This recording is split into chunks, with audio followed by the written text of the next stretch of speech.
네, 허벤저 젤라교회 2월 24일 월요일 순서 진행하도록 하겠습니다. 새로운 한 주가 시작됐습니다. 빅위크라고 해야 되나요? 이번 주에 내일이면 윤석열 대통령 헌법재판소 최후 변론이 있는 날입니다. 헌법재판소가 내일 이제 끝나면 이제 본격적인 평의를 거쳐서 아마 최종적인 선고를 내릴 것 같습니다. 얼마나 걸릴지는 모르겠지만 일단 내일이 마지막 아마 윤석열 대통령의 발언 기회가 주어지는 것 같습니다. 어떤 이야기를 할지 지금 뭐 설왕설래하고 있는데요. 굉장히 좀 관심이 주목되고 있는 것 같습니다. 그리고 이번 주 수요일은 이재명 대표의 결심 공판이 있는 날입니다.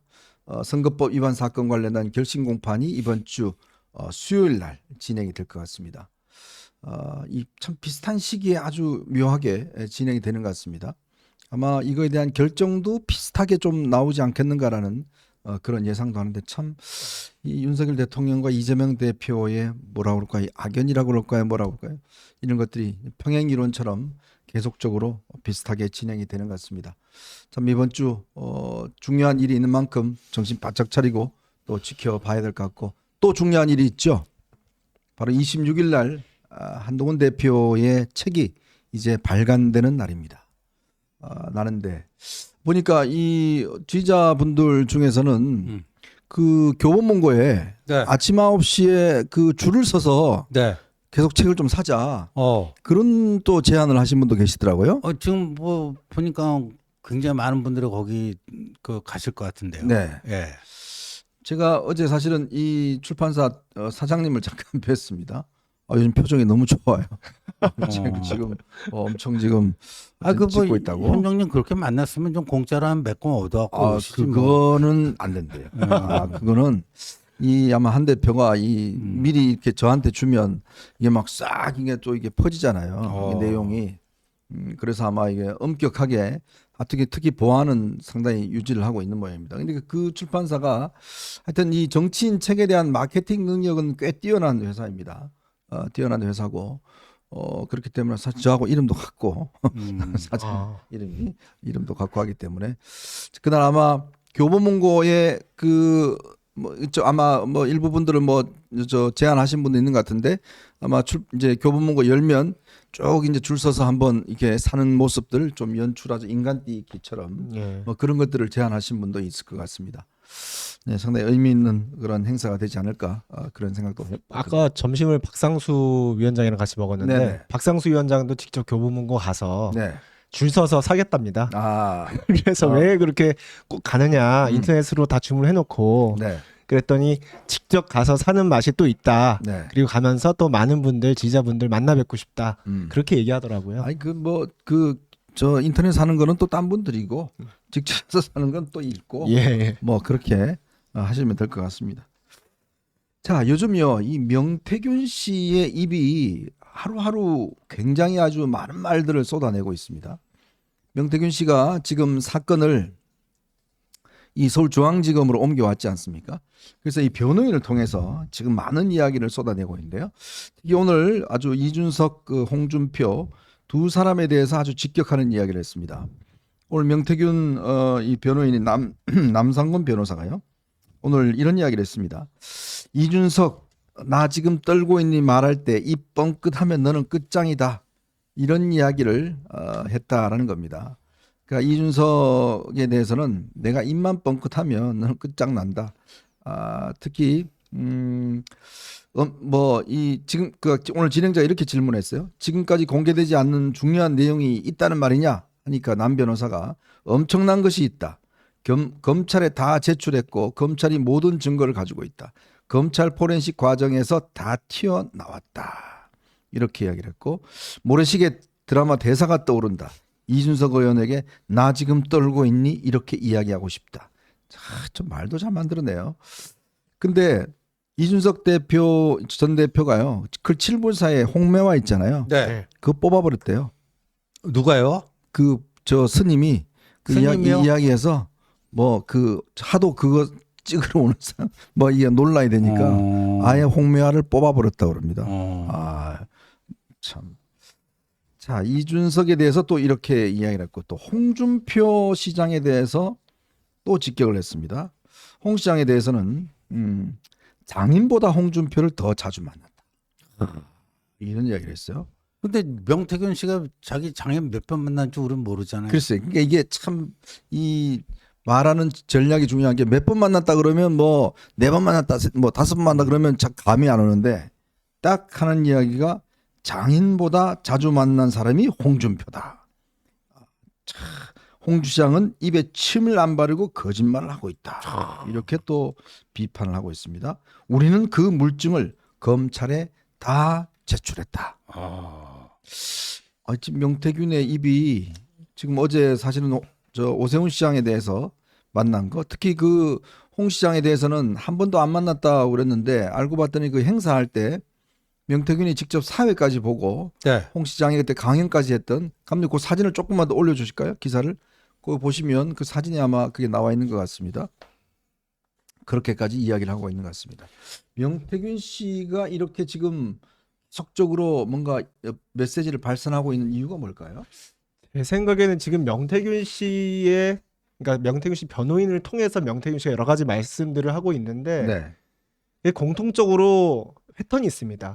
뭐냐면 뭐 홍준표 시장이라든가 오세훈 시장 아니면 이준석 전 대표에 관해서 여러 가지 자신과 이러이러한 관계가 있다는 식으로 흘려요. 네. 흘린 다음에 관련된 증거는 다 검찰에 가 있고 황금폰 포렌식을 통해서 모두 다 그 자료가 다 튀어나올 것이다. 네. 이미 다 나왔다. 이렇게 얘기를 하고 있거든요. 근데 이게 어떻게 느껴지냐면 지금 명태균 씨가 뒤에서 마치 검찰한테 수사 똑바로 안 하면 내가 더한 걸 얘기할 수 있으니까 수사 똑바로 하라고 수사 지휘를 내리는 것 같이 보일 지경이에요.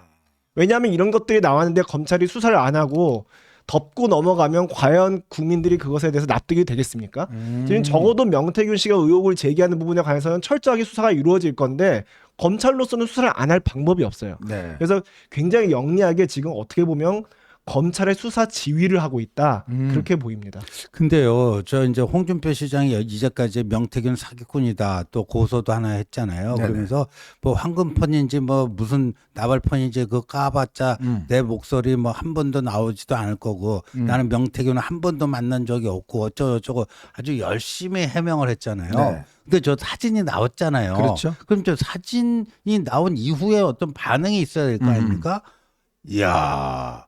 그러니까 이거는 사진이 나오기 전에 네. 한 번이라도 만난 일이 있어야지 뭐 내가 뭐 여론 조작 협잡하든지 말든지 할 거 아니냐. 근데 저 사진이 나왔잖아요. 네. 거기에 대해서 아주 그냥 뭐라 그럴까요? 아주 기가 막힌 그 반응을 내놨습니다. 네. 뭘까요? 앞으로 명태균 사기꾼 일당이 떠드는 허무맹랑한 소리에는 일일이 대꾸하지 않겠다. 그게 홍 시장 아주 전형적인 일일이 대꾸하지 않고 불리하면 말 안 해. 그 전날까지는 하루에 한 건씩 일일이 대꾸를 하시더니만 저 사진이 나오니까 일일이 대꾸하지 않겠대요. 네. 홍 시장님 제발 일일이 대응 좀 해주세요.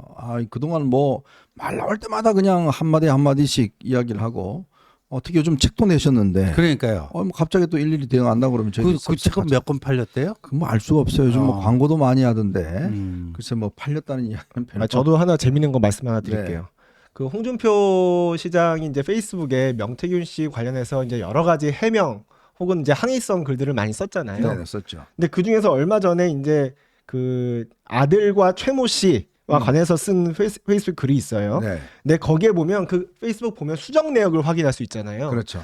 근데 그 어떤 글에 대해서 제가 좀 제가 처음에 봤던 글이랑 달라진 것 같아서 그 수정 내역을 좀 확인해 봤습니다. 그러니까 원래 예전엔 이렇게 써 있었어요. 황금폰에 내 목소리가 있는지 내 문자가 있는지 한번 찾아보세요. 단 하나도 없을 겁니다. 계속 거짓 폭로해 보시지요. 이렇게 썼던 거거든요. 네네. 그게 어떻게 바뀌냐면 황금폰에 내 목소리가 있는지 내 문자가 있는지 한번 찾아보세요. 여기까지는 갔습니다. 그다음에 내 기억에 딱 한 번 있을 겁니다. 이렇게 바뀌어요. 그다음에 이제 뭐 문자 카톡 하는 그다음에는 한 번도 같이 있었던 적이 없다 했는데 이제 같이 있었던 사진까지 나왔잖아요. 네. 계속 이렇게 말이 바뀌니까 결국 명태균 씨, 그러니까 본인이 정치 브로커라고 겸하시는 명태균 씨의 노름에 지금 홍준표 시장이 놀아나는 그런 모양새가 좀 보기가 안타깝더라고요. 참 귀엽네요. 그러니까요. 저기 원래 장래희망이 개그맨이었잖아요. 네, 그렇죠. 네. 네. 홍 시장 이야기는 그냥 뭐 웃고 이렇게 들으시면 될 것 같습니다. 자, 공수처가 최근에 이제 윤석열 대통령에 대한 영장을 서울중앙지검에 이 통신영장, 그다음에 뭐 이 압수수색영장 그걸 기각당했는데 그러다가 보니까 이제 그 다음에는 서부지법으로 이제 영장을 옮겨서 했다. 이 논란이 지금 최근에 부쩍 불거지고 있지 않습니까?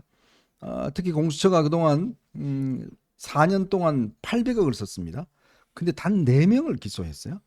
1명 기소하는데 100억이 든 셈입니다. 그렇게 계산을 해보면요. 참 그것도 황당한 일인데 이제 민주당이 이 공수처를 더 키워야 되겠다. 더 상을 줘야 되겠다. 이렇게 지금 법을 만들었습니다. 전현희, 제가 발음 정확히 합니다. 전현희 의원께서 이런 법을 냈습니다. 지금 공수처가 검사 임기를 3년으로 지금 현재 3회 연임해서 12년 동안 할 수 있도록 돼 있거든요. 근데 이걸 조항을 싹 없애버렸어요. 그리고 검찰청 검사처럼 만 63세까지 정년을 보장하고 대신 7년마다 검사 적격 심사를 받는 걸로 그렇게 바꿨습니다. 그러니까 검사가 12년 동안 할 수 있는데 아예 그냥 이걸 조항을 확 없애버려 갖고 그냥 저걸 할 수 있게 했어요. 자, 그리고 또 수사 인원도 대폭 늘렸습니다. 대폭 늘리고 또 거기에다가 기소 대상을 지금은 대법원장, 대법관, 뭐 검찰 이렇게 고위 공무원들로 한정돼 있는데 이걸 그냥 모든 공직자한테 다 할 수 있도록 했어요. 그리고 또 이거를 아예 이제 독립기관으로 그렇게 분류를 해서 하겠다라는 겁니다. 저는 그렇게 봅니다. 이 공수처는 사실상 민주당의 검찰이에요. 근데 이걸 또 모자라서 이제 공수처한테 큰 상을 내리겠다는 거 아니겠습니까? 네. 윤도된 구속에 대한 대가인가요? 지금 대가성이 짙죠.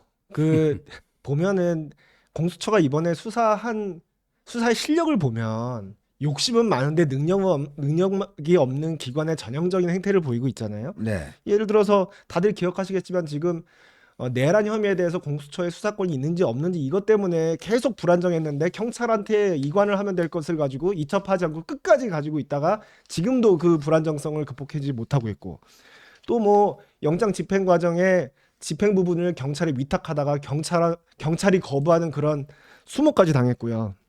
그래서 지금 공수처가 제대로 수사를 못하고 그런데 또 기관의 존재 이유를 증명하기 위해서 계속 강행하다가 여러 가지 형사사법 체계를 교란하는 그런 모습을 보이는데 그런 공수처 문제를 이제는 좀 정리하지 않고 공수처법을 개정해서 이 형사사법 체계를 좀 질서정연하게 정리할 생각을 하지 않고 오히려 거기에 더 힘을 실어준다는 게 네. 이게 대가성 짙은 것으로 보지 않을 수가 없습니다. 참. 그래서요. 이번에 뭐 이제 내일 헌법재판소 최후 변론기일이 있고 이제 최종 선고가 있겠지만요. 만약에 조기 대선이 발생한다면 이것도 중요 공약사항 되지 않겠습니까? 그렇죠? 맞습니다. 네. 우리는 폐지, 폐지. 니들은 확대 확대 뭐죠? 하여간 확대 개편, 확대 강화. 공수처 해체해야 돼요. 공수처 해체 대 공수처 확대 강화.